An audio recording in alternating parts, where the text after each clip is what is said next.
Hello friends, welcome back to the new video guys. Today we are going to talk about how can we off this auto rotate screen in our vivo phone.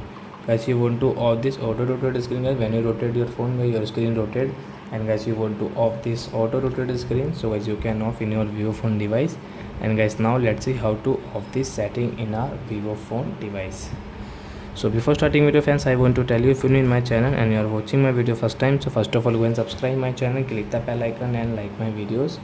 So friend, now let's start the video guys. First of all, come in your phone setting to off this auto rotate. Then guys you can see display and brightness, so guys tap here, scroll auto rotate screen, so guys you can off from here. And guys when you will rotate your phone, it will not rotate guys, you can check.